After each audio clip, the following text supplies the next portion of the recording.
nagomba mbaze mbega none uno munsi nibyo hariko haraba imyiyamamazo yo gutora abashinga amateka n'abazoserukira abandi mu rwego rw'inama ya komine. None erega leta ntiyaciye ihagarara, ibikorwa birabandanya. Umwe arashobora kugenda agiye mu bikorwa vyiwe vya misi yose, none yoca agenda gute ku kazi kiwe? Leta irabandanya ibikorwa, ni navyo twanavuze ko n'abajejwe intwaro baguma ku kivi batunganiza abenegihugu. None umugiye dufate nk'akarorero, dufate nk'uburamatari ari ku rutonde, akavuga ati niyimenye ukungene agenda, dufate akagenda kandi abahakaroro gatonya, namwe muca mutahura.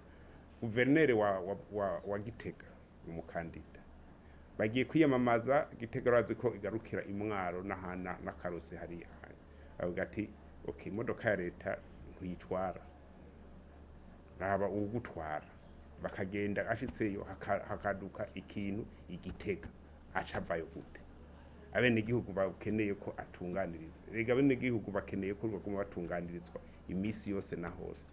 Nico gituma nibaza ko ico ntiyobocoba preoccupation idasanzwe, kuko ubutegetsi uburongozi bubandanya bukora butunganiza abenegihugu. Ico nshira imbere cyane nuko umwenegihugu atunganirizwa.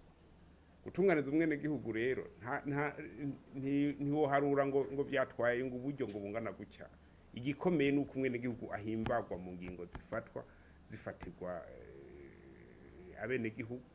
Ugasanga rero ari ico kibazo cyuko nk'umuntu yoba yagiye muri kampanye atwaye imodoka ya leta, ubwo ukura kwimbarati niwe mubi, ukura kwimbarati akayinyegeza niwe mubi. Ubwo vyiza ubwo vyemanga nyene ko uri muri kampanye, mugabo hari n'ibindi bikorwa by'igihugu ujejwe utegezwa kubandanya uranga.